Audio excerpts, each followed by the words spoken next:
वाले हैं। तो देखिए ये एमसीक्यूज़ हैं। On the insolvency of partner, the deficiency of his capital account is borne by the solvent partner according to decision of Garner versus Murray. तो Garner versus Murray decision में, Garner versus Murray का जब decision हुआ तो किस ratio में insolvency को cover किया जाएगा, यानी कैपिटल अकाउंट की इंसॉल्वेंसी को कवर करने के लिए कैपिटल रेशियो है, जैसा कि हमने बताया। हिंदी वालों को हम बता देते हैं कि ये इसका मतलब क्या है, हिंदी वाले भी आसानी से इसको समझ लें। आगे पूरा मैटर जो है वो हिंदी इंग्लिश दोनों में है, तो दोनों लैंग्वेज के स्टूडेंट्स को कोई परेशानी नहीं होगी। ये पूछा गया है कि अगर कोई पार्टनर इंसॉल्वेंट होता है, दिवालिया होता है, तो गार्नर वर्सेस मरे के अकॉर्डिंग कैपिटल अकाउंट की डिफिशेंसी को, मतलब पूंजी खाते की कमी को किस अनुपात में पूरा किया जाएगा, तो पूंजी के अनुपात में पूरा किया जाएगा, जैसा कि अभी हमने आपको बताया। दूसरा इसमें एमसीक्यूज़ देख लेते हैं। गार्नर वर्सेस मरे केस कहाँ हुआ था, तो हमने आपको बताया ये ब्रिटेन में हुआ था, जैसा कि इंग्लैंड इसका नाम है ब्रिटेन का। तो गार्नर वर्सेस मरे कहाँ हुआ था, तो इंग्लैंड में हुआ था। अब देखिए वही क्वेश्चन आ गया जो अभी हमने आपको बताया था कि गार्नर वर्सेस मरे रूल में तीसरा पार्टनर कौन है, तो तीसरा पार्टनर बिल्किंस था, जैसा कि आप ऑप्शन नंबर डी में देख रहे हैं कि गार्नर वर्सेस मरे रूल में तीसरे पार्टनर का नाम बिल्किंस था और बिल्किंस ही इंसॉल्वेंट था। बिल्किंस ही इंसॉल्वेंट था, मतलब कौन था, बिल्किंस ही दिवालिया साझेदार था। तो आपसे पूछा जाए कि इस विवाद में दिवालिया साझेदार का क्या नाम है, तो आप बिल्किंस बताएंगे। इंसॉल्वेंट पार्टनर का नाम आप बिल्किंस बताएंगे। अब चौथा क्वेश्चन देख लेते हैं क्या दिया है। When a partner become insolvent, loss on realization is distributed among partner in following ratio। तो यहाँ पूछा गया है कि जो वसूली की हानि होगी, उस वसूली की हानि को शेष साझेदार किस अनुपात में पूरा करेंगे, ये सभी साझेदार किस अनुपात में पूरा करेंगे, तो वहाँ जो रेशियो होगा वो आपका प्रॉफिट एंड लॉस रेशियो होगा, मतलब जो उनका लाभानी अनुपात है उस लाभानी अनुपात में वसूली की हानि को पूरा करेंगे। याद रखिए पूंजी की कमी को पूंजी के अनुपात में पूरा किया जाएगा, ये हमने ऊपर आपको बताया, मतलब कैपिटल डिफिशियंसी को कैपिटल रेशियो में पूरा करेंगे, लेकिन रियलाइजेशन लॉस को प्रॉफिट एंड लॉस शेयरिंग जो होगा उनका रेशियो होगा उसमें पूरा करेंगे। अब ये पूछा गया है कि इंसॉल्वेंट पार्टनर गार्नर वर्सेस मरे में कौन था, तो हमने आपको बता दिया गार्नर वर्सेस मरे में इंसॉल्वेंट पार्टनर का केस जो था उसमें कौन पार्टनर था, तो गार्नर वर्सेस मरे में इंसॉल्वेंट पार्टनर बिल्किंस था। लेकिन अगर आपसे पूछा जाए कि इस केस का निर्णय किसने दिया, तो इस केस का निर्णय जस्टिस जॉयस ने दिया है, जो कि आपको ऑप्शन नंबर डी में दिया गया है। तो ध्यान रखिए फ़िलहाल नेम ऑफ इंसॉल्वेंट पार्टनर पूछा गया है, तो नेम ऑफ इंसॉल्वेंट पार्टनर कौन हो जाएगा, बिल्किंस हो जाएगा, इस बात का आप याद रखिए। लेकिन अगर पूछा जाए गार्नर वर्सेस मरे केस की सुनवाई किसने की या गार्नर वर्सेस मरे केस का डिसीजन किसने दिया, तो जस्टिस जॉयस ने दिया। और ये निर्णय कब हुआ, वर्ष 1903 में हुआ। गार्नर वर्सेस मरे विवाद कब हुआ, तो विवाद हुआ था वर्ष 1900 में, लेकिन इसका फैसला कब आया, 1903 में आया। और क्या फैसला आया कि इंसॉल्वेंट पार्टनर की डेफिशिएंसी की कमी, जो डेफिशिएंसी होगी उस पूंजी की कमी को रिमेनिंग पार्टनर कैपिटल रेशियो में यानी पूंजी अनुपात में पूरा करेंगे, जो कि आपको पहले क्वेश्चन में दिया है। अब इसके बाद आगे देख लेते हैं। तो आगे क्वेश्चन को आप तक पहुंचाने से पहले आप हमारे एक नए बैच जो शुरू होने वाला है उसकी जानकारी हमसे ले लें। एक नया बैच हमारा बहुत जल्दी शुरू होने वाला है 1 अगस्त से। तो 1 अगस्त से जो बैच शुरू होगा, इसमें जो न्यू स्टूडेंट हैं उनको हम ये जानकारी दे देते हैं कि हमारे क्लास में क्या क्या रहेगा। हमारे क्लास में रिकॉर्डेड वीडियोस रहेंगे, इसके साथ साथ नोट्स जो हम आपको प्रोवाइड करेंगे पीडीएफ फाइल के रूप में। रिकॉर्डेड वीडियो जो आपको दिए जाएंगे वो हर टॉपिक के डेली बेसिस पर दिए जाएंगे, और उन रिकॉर्डेड वीडियो से रिलेटेड ही पीडीएफ फाइल आपको डेली प्रोवाइड की जाएगी। इसके बाद डेली प्रैक्टिस के लिए आपको एमसीक्यूज़ मिलेंगे, और एमसीक्यूज़ प्रैक्टिस सेट हमारे पास अवेलेबल हैं, जो कि आपको डेली बेसिस पर दिए जाएंगे। इस तरीके से आप अपनी कंप्लीट स्टडी हमारे पास कर सकते हैं। पहले नंबर हम रिकॉर्डेड वीडियो प्रोवाइड करते हैं ताकि आपको एक अंडरस्टैंडिंग मिले, एक कॉन्सेप्ट आपके अंदर जनरेट हो। देन उसी की रीडिंग करने के लिए जो टॉपिक हमने वीडियो लेक्चर में दिया, उसी के टॉपिक को और क्लियर करने के लिए आपको PDF फाइल दे दी जाती है, जिसके आप प्रिंट आउट भी ले सकते हैं और वो आपके पास एज अ नोट्स रहेंगे। और उसके बाद फिर हम आपको डेली बेसिस पर MCQs प्रोवाइड करते हैं, जिससे कि आपकी लगातार टॉपिक के साथ साथ, टॉपिक की स्टडी के साथ साथ प्रैक्टिस भी होती जाए। तो इस तरीके से हमारा जो कोर्स है पेड कोर्स, इस पेड कोर्स के बारे में और डिटेल आपको चाहिए तो आप हमसे इन दिए गए नंबर पर हमसे संपर्क कर सकते हैं। अब जल्दी से हम उन MCQs को देख लेते हैं जो दोनों लैंग्वेज में दिए गए हैं। तो बहुत ही इंपॉर्टेंट ये वीडियो आपके लिए होने वाला है, इसलिए आप वीडियो में अंत तक हमारे साथ बने रहें। अब पहला क्वेश्चन हम देख लेते हैं, विघटन के व्ययों को यानी डिसोल्यूशन एक्सपेंस को कहाँ लिखा जाता है। ये पूछा गया है डिसोल्यूशन एक्सपेंस को किस में डेबिट किया जाता है। तो याद रखिए डिसोल्यूशन एक्सपेंस वसूली व्यय होते हैं और उसको वसूली खाते के डेबिट में यानी कि रियलाइजेशन अकाउंट के डेबिट में लिखा जाता है। तो याद रखिए जब फर्म बंद होती है तो फर्म के बंद होने पर कुछ एक्सपेंस लगते हैं, उसको हम डिसोल्यूशन एक्सपेंस या रियलाइजेशन एक्सपेंस कहते हैं। तो याद रखिए रियलाइजेशन एक्सपेंस रियलाइजेशन अकाउंट के डेबिट में होते हैं। अब ये पूछ ले जाए कि रियलाइजेशन अकाउंट का दूसरा नाम क्या है, तो आप याद रखिए रियलाइजेशन अकाउंट का दूसरा नाम क्या है। तो रियलाइजेशन अकाउंट का दूसरा नाम डिसोल्यूशन अकाउंट है। तो ये आप याद रखिए, इंग्लिश में ये दो नाम हो गए, रियलाइजेशन अकाउंट और डिसोल्यूशन अकाउंट। हिंदी में पूछा जाए इस खाते के और नाम क्या हैं, तो वसूली खाता इसका पहला नाम है। इस वसूली खाते को हम समापन खाता भी कहते हैं और समापन खाते के साथ इसको विघटन खाता भी कहा जाता है। तो हिंदी में आपके ये दो नाम और हो गए और इंग्लिश में इसका नाम रियलाइजेशन अकाउंट या डिसोल्यूशन अकाउंट है। अब ये पूछ लिया जाए कि वसूली खाता कब बनाया जाता है, तो याद रखिए वसूली खाता फर्म के समापन यानी कि डिसोल्यूशन पर बनाया जाता है, फर्म के विघटन या समापन पर बनाया जाता है, इसलिए इसका नाम समापन खाता या विघटन खाता है। अगर आपसे पूछ लिया जाए वसूली खाता किस नेचर का अकाउंट है, तो ये एक नॉमिनल अकाउंट है, ये एक नॉमिनल अकाउंट है, मतलब नाम मात्र का खाता है।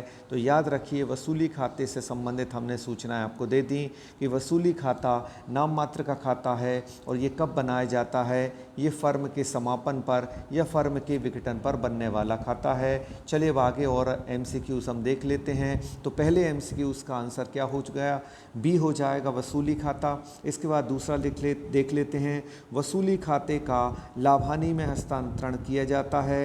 ये पूछा गया है कि वसूली पर होने वाले लाभ यानी रियलाइजेशन के जो प्रॉफिट एंड लॉस है उसको हम किस अकाउंट में ट्रांसफ़र करते हैं, तो वो पार्टनर कैपिटल अकाउंट में ट्रांसफ़र किया जाता है। और आपको जैसा भी हमने बताया था वसूली पर लाभ या हानि हो उसको साझेदार के लाभानी अनुपात में यानी PL रेशियो में बांटा जाता है, ना कि कैपिटल रेशियो में।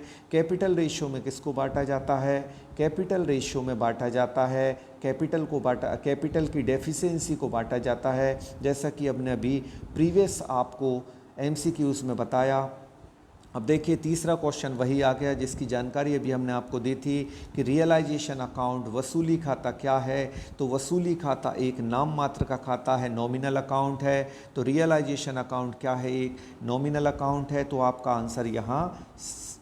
आंसर यहाँ C हो जाएगा। इसके बाद देख लेते हैं विघटन के समय आलिखित दायित्व के भुगतान को किस में डेबिट किया जाता है। अब आलिखित का मतलब होता है अनरिकॉर्डेड, एक अनरिकॉर्डेड लायबिलिटी को विघटन के समय कहाँ रिकॉर्ड किया जाता है, तो याद रखिए किस में डेबिट किया जाता है, आलिखित दायित्व को। तो आलिखित दायित्व को विघटन के समय डेबिट किया जाता है, इसको डेबिट किया जाता है और ये वसूली खाते में डेबिट किया जाता है। तो आप याद रखिए कि अनरिकॉर्डेड लायबिलिटी रियलाइजेशन अकाउंट के कहाँ आती है, डेबिट में आती है, जबकि आलिखित दायित्व वसूली खाते के, अगर आलिखित संपत्ति होती तो वसूली खाते के क्रेडिट में लिखी जाती है। तो फिलहाल चौथे क्वेश्चन का आंसर आपका ए हो जाएगा। इसके बाद पांचवा क्वेश्चन देख लेते हैं। विघटन के समय फर्म की समस्त संपत्तियों को वसूली खाते में हस्तांतरित किया जाता है।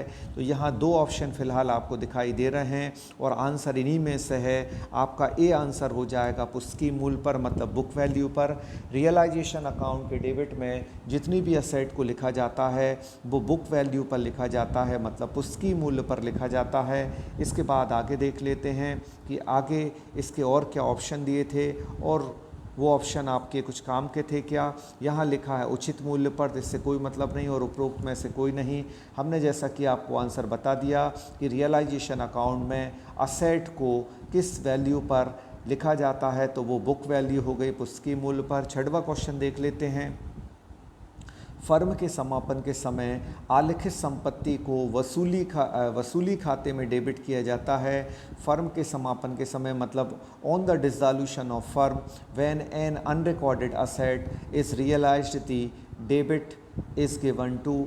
अगर फर्म का समापन होता है तो आलिखित संपत्ति की वसूली को पूछा है कहाँ लिखा जाता है। तो आलिखित संपत्ति जो होती है अनरिकॉर्डेड असेट, उसकी वसूली को लिखा जाता है, ये पूछा गया। डेबिट में कहाँ लिखा जाता है, याद रखिए वसूली खाते में जब लिखते हैं तो इसको क्रेडिट में लिखते हैं, लेकिन चूंकि यहाँ लिखा गया इसकी वसूली को डेबिट कहाँ किया जाता है, तो वो डेबिट किया जाता है बैंक अकाउंट में। क्योंकि आप इसकी एंट्री करके देख लें क्या हो जाएगी।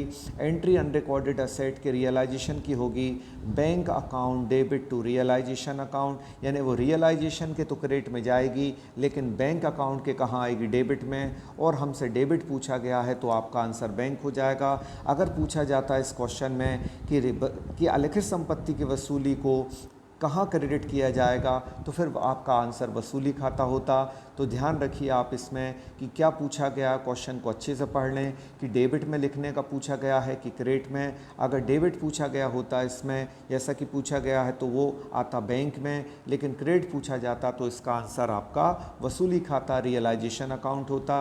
अब पूछा गया है गार्नर और मरे विवाद में दिवालिया साझेदार का क्या नाम था। तो दिवालिया साझेदार बिल्किंस था, जैसा कि आपको अभी हमने इंग्लिश वाले मैटर में भी बताया था। और जस्टिस जॉयस कौन थे, ये वो थे जिन्होंने गार्नर वर्सेस मरे का फ़ैसला दिया था। और ये फ़ैसला कब दिया था, 1903 में दिया। कहाँ ये फ़ैसला हुआ, लंदन में, ब्रिटेन में या इंग्लैंड में ये फ़ैसला हुआ था। तो वर्ष 1903 में ये फ़ैसला दिया गया। फर्म के दिवालिया होने पर सर्वप्रथम किसका भुगतान होता है। जब फर्म दिवालिया हो जाती है, पार्टनरशिप फर्म अगर इंसॉल्वेंट हो जाती है तो सबसे पहले एक्सटर्नल लायबिलिटीज़ को पेमेंट किया जाता है। तो आप याद रखिए बाह्य दायित्वों का भुगतान सबसे पहले होता है। इसके बाद 9th क्वेश्चन देख लेते हैं क्या दिया है। तो पर्टिकुलर 9th क्वेश्चन में आपको दिया गया है। 9th क्वेश्चन को देख लेते हैं। 9th क्वेश्चन में क्या है, 9th क्वेश्चन में अधिकतम हानि विधि में सर्वप्रथम साझेदारों को पूंजी खातों की कौन सी राशि लौटाई जाती है। तो साझेदारों को कौन सी राशि लौटाई जाती है, तो सबसे पहले जो उनकी पूंजी का अधिक होता है उसको लौटाया जाता है। ये कौन सा केस है, जब मैक्सिमम लॉस मेथड होती है। जब मैक्सिमम लॉस मेथड होती है तो जिन पार्टनर की कैपिटल फर्म में उनके रेशियो से ज़्यादा लगी होती है उनको उस सरप्लस का पेमेंट किया जाता है। तो ये 9th क्वेश्चन का आपका आंसर हो जाएगा, सी आंसर हो जाएगा। इसके बाद आगे देख लेते हैं और क्या दिया गया है। 9th क्वेश्चन का आंसर अभी हमने आपको बताया कि पूंजी के आधिक्य का यानी सरप्लस ऑफ कैपिटल का सबसे पहले भुगतान होता है। जो भी उनके रेशियो के अकॉर्डिंग, अगर किसी पार्टनर की कैपिटल उनके रेशियो के अकॉर्डिंग मतलब प्रोपोर्शनेट कैपिटल से हाई होती है, तब इस दशा में सरप्लस ऑफ कैपिटल यानी पूंजी के आधिक्य का भुगतान होता है। फिर इसके बाद आगे दिया है एक फर्म के साझेदार होने पर, एक साझेदार के दिवालिया होने पर उसके पूंजी खाते की कमी को सक्षम साझेदार वहन करते हैं। तो अभी हमने आपको बताया था कि पूंजी के अनुपात में ये पूरा करते हैं, कैपिटल रेशियो में इसको पूरा करेंगे। अभी हमने आपको बताया था कि deficiency of insolvent partner will be fulfilled by remaining partner in their capital ratio. तो कैपिटल रेशियो में रिमेनिंग पार्टनर उस इंसॉल्वेंट पार्टनर की डेफिसिट को या डिफिशिएंसी को पूरा करेंगे। इसके बाद आगे दिया गया है गार्नर वर्सेस मरे के निर्णय के अनुसार शोध क्षम्य साझेदार क्या नकद लाएंगे, तो शोध क्षम्य साझेदार वसूली की हानि को नकद लाएंगे, यानी कि लॉस ऑन रियलाइजेशन को लाया जाएगा। प्रॉफिट को तो लोग ले जाते हैं वापस, तो प्रॉफिट लाने का कोई सवाल ही नहीं, और जो लॉस की रकम है उन्हें गार्नर वर्सेस मरे रूल के अकॉर्डिंग नकद में लाना चाहिए। ये गार्नर वर्सेस मरे निर्णय का ऐतिहासिक जो था एक फ़ैसला था, और इस फैसले में दो महत्वपूर्ण चीज़ें आई कि पूंजी की कमी को पूंजी के अनुपात में पूरा करेंगे और वसूली की हानि को शेष साझेदार नकद लेकर आएंगे। ये दो महत्वपूर्ण फैसले जस्टिस जॉयस ने 1903 में गार्नर वर्सेस मरे विवाद में दिए थे। तो आप इसको याद रखें, Garner versus Murray decision Bharat में भी अप्लाई होता है, और इसका पहला रूल है कि कैपिटल रेशियो में कैपिटल डिफिशिएंसी को पूरा किया जाएगा, और लॉस ऑन रियलाइजेशन को रिमेनिंग पार्टनर कैश में लाकर पूरा करेंगे। तो आई होप ये इन्फॉर्मेशन आपके लिए काफ़ी इम्पोर्टेंट थी, और इम्पोर्टेंट फैक्ट भी हम लेकर आए। अगर आपने वीडियो पसंद किया है तो वीडियो को लाइक करें, और अगर आप हमारे वीडियो को देखते हैं और वीडियो से आपको अच्छा समझ में आ रहा है तो आप हमारा पेड कोर्स जो कि 1 अगस्त से हम नया बैच शुरू करने वाले हैं, आप उसको ज्वाइन कर सकते हैं, और एक डिस्काउंट ऑफ़र भी आपके लिए चल रहा है। अगर आप जल्द से जल्द हमसे कांटेक्ट करेंगे तो आपको डिस्काउंट का बेनिफिट भी मिल जाएगा। आज तक के लिए बस इतना ही। Thank you so much to all of you.